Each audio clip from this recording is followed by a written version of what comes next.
Bismillahirrahmanirrahim. Assalamualaikum warahmatullahi wabarakatuh. Salam sejahtera buat kita semua. Segenap pengurus pusat, pengurus organisasi pendukung, pengurus daerah, serta seluruh anggota keluarga besar FKPI yang saya cintai. Hari ini, tanggal 12 September 2021, FKPI genap 43 tahun berkiprah dalam pengabdian untuk bangsa dan negara Indonesia tercinta. Dengan segala dinamikanya, mengingat kita masih dalam suasana keprihatinan menghadapi pandemi COVID-19. Peringatan hari ulang tahun FKPI ke-43 kali ini kita laksanakan secara sederhana.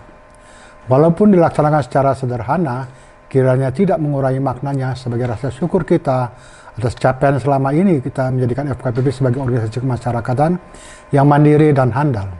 Keberhasilan ini dimungkinkan karena dalam menjalankan organisasi kita selalu memegang teguh komitmen bersama serta mengedepankan semangat persaudaraan dan kebersamaan pada hari ulang tahun kita, menjadikan juga momentum untuk meneguhkan kembali visi kebangsaan FKPI sekaligus tekad bersama untuk melanjutkan konsolidasi agar FKPI benar menjadi organisasi yang bersatu, berdaulat, yang satu jiwanya dan satu badannya sebagai alat pemersatu sekaligus alat mencapai tujuan bersama.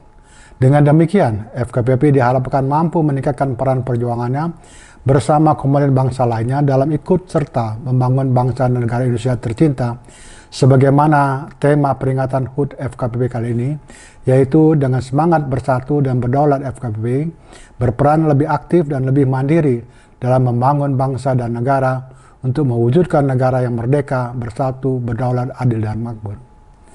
Dalam melanjutkan konsolidasi, tentu kita tidak boleh mengabaikan perkembangan situasi dan tantangan kekinian yang tersebar di sekitar kita. Dengan memperhatikan dan merujuk secara sungguh-sungguh perkembangan yang terjadi, diharapkan FKPI mampu melakukan konsolidasi dengan tepat sasaran sekaligus merumuskan kembali peran dan fungsinya secara lebih adaptif dan valid dalam ikut serta menyelesaikan berbagai masalah yang dihadapi bangsa. Walaupun harus responsif terhadap perkembangan lingkungan dan berwawasan masa depan, dalam melakukan konsolidasi FKPI tidak boleh keluar dari jati dirinya sebagai organisasi bela negara yang merupakan bagian dari keluarga besar TNI Polri. Juga tidak boleh meninggalkan nilai-nilai organisasi dan keluar dari visi kebangsaan FKPI yang menyadari, mengakui, dan menerima keberagaman atau pluralitas untuk hidup secara toleran pada tatanan masyarakat Indonesia yang majemuk. Konsolidasi FKPI menjadi penting untuk terus dilakukan secara berkelanjutan, terutama kalau kita kaitkan dengan berbagai isu strategis yang berkembang, termasuk perkembangan teknologi digital yang disebut dengan revolusi digital, yang menyebabkan perubahan secara signifikan dalam berbagai bidang kehidupan. Banyak manfaat yang diperoleh dari kemajuan teknologi digital bagi kehidupan manusia. Namun, sering kita kali abai bahwa perkembangan teknologi digital juga menghadirkan berbagai permasalahan, tantangan, bahkan bisa menjadi sumber ancaman terhadap keamanan nasional. Harus disadari bahwa melalui media digital, spektrum ancaman terhadap keamanan nasional begitu luas, dapat berbentuk penyusunan berbagai ideologi, paham yang tidak sesuai dengan Pancasila, penetrasi budaya, penyiasatan pikir melalui hoax, cyber terrorism, cyber crime, bahkan cyber war. Dalam era digital, sebuah negara bisa kehilangan kedaulatannya melalui serangan digital. Dari kajian sosiologi, digitalisasi juga menghadirkan masalah yang serius terhadap berbagai prinsip dalam kehidupan bermasyarakat. Seperti antaranya lain terkait relasi sosial anggota masyarakat, baik individu maupun kelompok, dengan mudah saling terhubung dan membangun interaksi sosial di dalam dunia virtual dan mengabaikan realitas yang terjadi dalam dunia nyata. Menurut ahli sosiologi interaksi, dalam virtual ini bukanlah suatu realitas sosial, melainkan suatu relasi yang bersifat artifisial di dalam sebuah teritorial halusinasi. Apabila relasi seperti itu harus memudaya, terutama sangat dimungkinkan dalam masa pandemi COVID-19 ini, berpotensi menyebabkan terjadinya berbagai masalah sosial dan bahkan ancaman bagi keamanan nasional. Ancaman digital atau disebut ancaman azimutal ini sering kali tidak disadari oleh sebagian masyarakat kita, padahal nyata-nyata sudah masuk dalam sistem kehidupan bermasyarakat, berbangsa, dan bernegara kita. FKPPI sebagai entitas bela negara tentu tidak boleh abai apalagi kehilangan kewaspadaan terhadap perkembangan ancaman seperti ini. Segenap anggota FKPPI yang saya cintai, mencermati perkembangan lingkungan strategis selain diperlukan sebagai rujukan dalam melaksanakan konsolidasi organisasi agar mampu merumuskan peran dan fungsi FKPPI yang lebih adaptif, lebih valid, dan juga diperlukan dalam rangka ikut membangun kesadaran atau awareness dan kewaspadaan atau alertness kolektif bangsa terhadap setiap kemungkinan ancaman.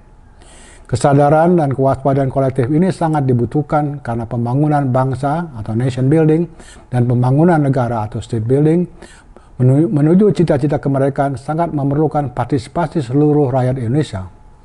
Oleh karena itulah FKPPI yang selama ini telah terbukti menjadi agen perubahan, agent of change, selain harus terus-menerus mewaspadai kemungkinan ancaman, harus juga berkiprah secara aktif dalam pembangunan nasional. Dalam hubungan ini, kita meyakini bahwa mencapai cita-cita kemerdekaan tersebut harus dilakukan dengan pembangunan berkesinambungan dalam 3 ranah kehidupan, yaitu ranah mental kultural atau tata nilai, ranah institusional politikal atau tata kelola, dan ranah material teknologikal atau tata sejahtera. Hal ini telah kita diskusikan secara mendalam pada Rapim Pus 3 bulan Maret 2021 yang lalu.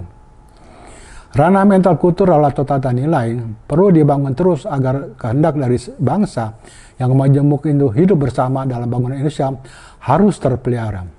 Harus disadari bahwa kemajemukan Indonesia hanya bisa dipersatukan dengan paham kebangsaan. Bangsa Indonesia beruntung mempunyai Pancasila sebagai ideologi dan modal budaya yang berhasil menyatukan berbagai perbedaan, latar belakang dan kepentingan sehingga kemajuan tidak menjadi sumber konflik maupun menjadi sumber kebahagiaan masyarakat dalam hidup bermasyarakat dan berbangsa dan bernegara. Walau demikian, kita tentu tidak boleh sikap abai dan optimisme kita buta seolah-olah segalanya akan berjalan baik-baik saja. Karena faktanya hari ini kita masih dihadapkan berbagai fenomena yang mengancam persatuan bangsa.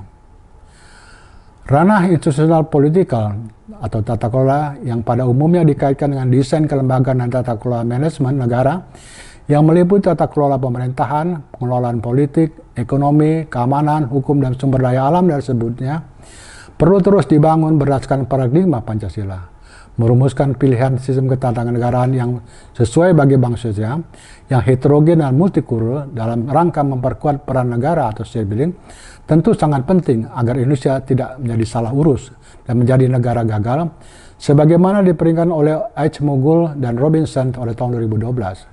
Namun, membangun bangsa atau nation building juga sama pentingnya. Sejak awal berdiri Republik ini, para pendiri bangsa menyadari sepenuhnya bahwa nation building merupakan satu agenda penting yang harus terus dibina dan ditumbuhkan. Dalam ranah material teknologikal atau tata sejahtera, ada 2 hal yang penting yang harus terus diperjuangkan, yaitu pertama, bagaimana mendistribusikan kesejahteraan umum tersebut secara berkeadilan, dan kedua, bagaimana menemukan kesejahteraan tersebut.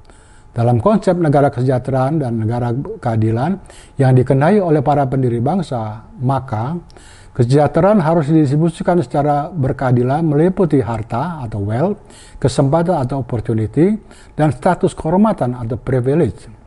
Sedangkan untuk menumbuhkan kesejahteraan diupayakan melalui ekonomi merdeka, inklusif, semangat kooperatif dengan nilai atas tambah sumber daya alam yang dimiliki melalui input pengetahuan dan teknologi. Tentu bangsa ini tidak boleh lagi terlena dalam kekayaan alam yang kita miliki yang suatu saat akan habis. Kalau bangsa Indonesia ingin maju, makmur, mandiri ekonominya, dan berdaya saing global, tidak ada pilihan selain terus mengupayakan transformasi perekonomian menuju ekonomi yang berbasis ilmu pengetahuan atau knowledge-based economic. Untuk itu, Indonesia harus mengejar ketertinggalan penguasaan teknologinya. Dan harus disadari bahwa dalam mengejar ketertinggalan teknologi, dunia usaha mempunyai peran yang sangat strategis karena dunia usaha lah yang mendorong, mengembangkan, menggunakan, dan memasarkan atau komersialisasi inovasi teknologi. Sebagai institusi, FKPPI telah banyak berkiprah dalam memajukan 3 ranah pembangunan nasional tersebut, baik melalui pemikiran, melalui kegiatan nyata. Untuk menggalang pemikiran, FKPPI bersama beberapa mitra lembaga telah melaksanakan berbagai diskusi serial, bahkan sebagian dari hasil diskusi telah disampaikan kepada ruang publik. Tentu FKP tidak akan berhenti hanya pada kegiatan-kegiatan yang saya sebutkan tadi dalam ikut memajukan 3 ranah pembangunan nasional menuju cita-cita kemerdekaan kita. Untuk itu, secara kelembagaan diharapkan semua tingkatan pengurusan, baik yang ada di daerah maupun di pengurusan organisasi pendukung, melakukan hal yang serupa sesuai dengan kondisi dan kemampuan masing-masing pengurus. Dan secara individu, saya juga mengharapkan kiprah semua kader FKP yang tersebar di semua cabang kekuasaan dan bidang kehidupan. Seluruh kader keluarga besar FKP yang saya cintai, menyikapi perkembangan situasi sebagaimana saya sampaikan tadi, serta kondisi bangsa dan negara kita akhir-akhir ini sebagai dampak dari pandemi COVID-19 yang berkepanjangan, saya ingin menyampaikan beberapa pesan kepada seluruh keluarga besar FKPPI dimanapun Anda berada, sebagai berikut. 1. Agar senantiasa memelihara komitmen bersama, kekompakan, solidaritas, serta memperkuat ikatan emosional agar kita bisa tetap menjaga FKPPI sebagai organisasi yang bersatu dan berdaulat, solid, bersatu jiwanya, bersatu badannya, sebagai alat pemersatu sekaligus alat mencapai tujuan bersama. Kedua, melaksanakan konsolidasi wawasan, organisasi dan kaderisasi secara berkelanjutan dan senantiasa memperhatikan perkembangan lingkungan dan tantangan kekinian agar FKP menjadi organisasi yang responsif dan visioner untuk mampu berkiprah secara lebih aktif, lebih mandiri bersama-sama komponen bangsa lainnya dalam membangun bangsa negara menuju cita-cita kemerdekaan Indonesia.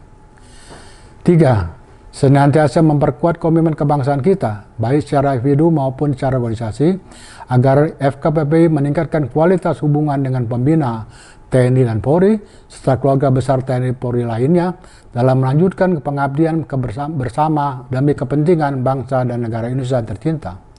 Keempat, mengajak seluruh komponen bangsa untuk bersatu padu, bergotong royong, dan mengutamakan kepentingan bangsa dan negara dalam menghadapi berbagai masalah bangsa termasuk menghadapi pandemi COVID-19 saat ini yang telah berdampak begitu luas dalam berbagai bidang kehidupan.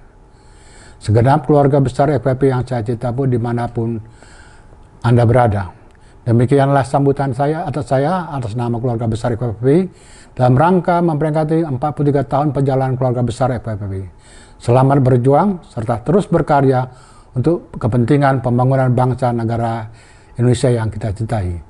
Dirgahayu 43 tahun FKPPI, FKPPI Jaya Jaya Jaya.